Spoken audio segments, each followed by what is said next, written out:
Hi everyone, and thanks for tuning in. We here on the Enhanced Edition team hope you've been doing well.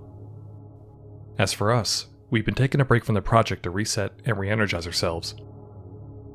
There's been a gap of silence with project work on our end, so we wanted to provide a quick status update and discuss a few of the bigger, more exciting things we have planned for Silent Hill 2 Enhanced Edition. Ever since its release back in late 2002, the PC version of Silent Hill 2 suffers from an infamous bug where, when played on a multi-core processor, which all modern PCs have, the audio in the game would eventually begin to skip, stop playing, then most likely crash your game.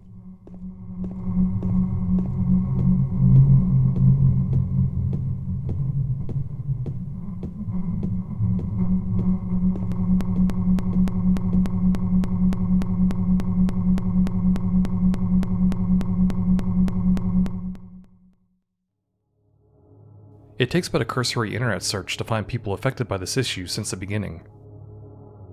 To broadly summarize, the reason for this nasty bug is due to how the game handles audio. For decades now, the way to fix this issue is to set the game to run on a single core of your processor. This mitigates the sound problems, but at the cost of the game using 100% of a processor core's resources at all times. Again, this is caused by the game's audio handling. By constantly using 100% of the core's resources that it's running on, the game essentially fights against itself for CPU bandwidth, which creates a bottlenecking situation for when the game needs more resources for any particular thing it needs to do. This is also the main reason why you may experience random stutters and hitching while playing. In other words, the current solution for the audio bug is more of a band-aid fix than it is a proper fix, so it's something that we'd like to try and fix properly. We either want the game to run stable using multiple CPU cores, or have the game properly run on a single core without it maxing out resources. Either way, we want to try and properly fix this, which should also help with the game performance. If you have experience with this type of work and are interested in helping us solve this issue, a link to our GitHub discussion page on the matter will be in the video description below. And thank you in advance for your help. Anyone who's familiar with the project knows that the project is truly a sum of its parts, meaning there are multiple packages that you have to download, unzip, then move to the game folder to get everything going. While it's not hard to do, it's a somewhat time-consuming process. The Silent Hill 2 Enhanced Edition project has been in development for over 5 years. Time really does fly. And during most of its life, there has been a continued collective request with how to handle project installation. Yes, that's right. We are very happy to announce that a bona fide installer for Silent Hill 2 Enhanced Edition is on the horizon.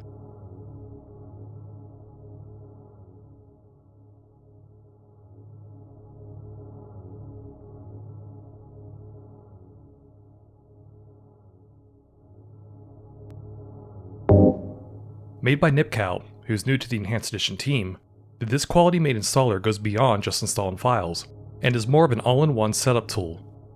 This setup tool not only downloads and installs project files, but it can also check for updates and uninstall the project with just a few simple clicks.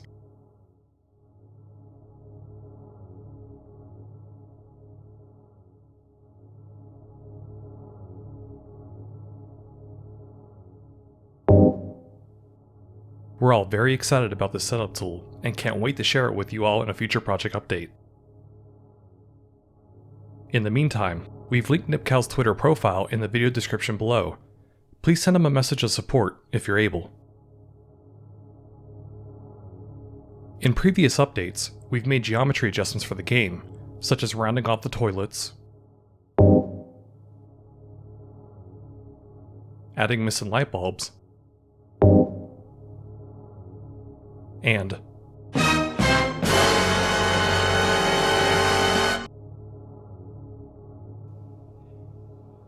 at the time, these adjustments were done by hand, so to speak, where the data had to be manually extrapolated and inserted via hex editing.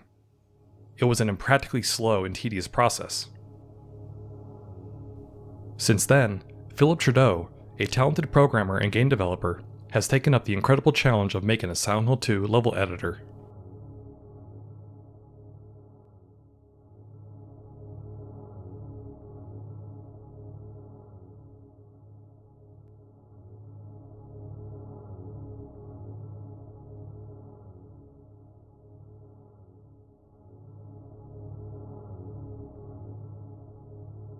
Based on the research of Silent Hill reverse engineering experts such as Jokey and Quaker, Phillip's level editor, which will be the first of its kind, will allow for an intuitive and streamlined workflow for continued geometry edits with the project.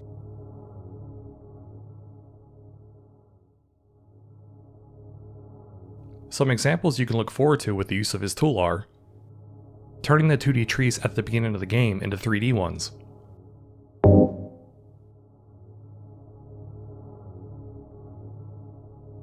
changing the 2D, low-res pixelated handrail into a 3D asset for Hotel Room 312,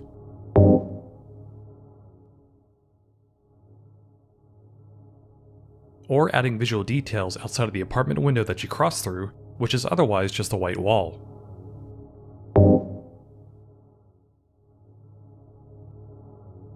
And what's also exciting is that his tool goes beyond practicality just for our project, and that anyone will be able to use it for their own work. Or, if you don't have any intention of using it for editing, Phillip's tool can also double as a great way to view Silent Hill 2's environments.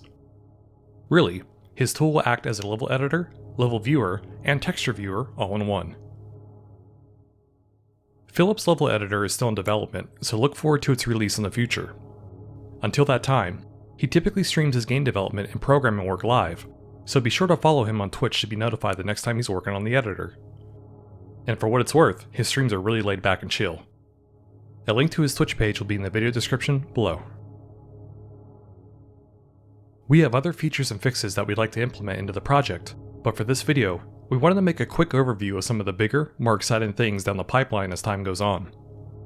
We appreciate all the love and support we receive for Silent Hill 2 Enhanced Edition.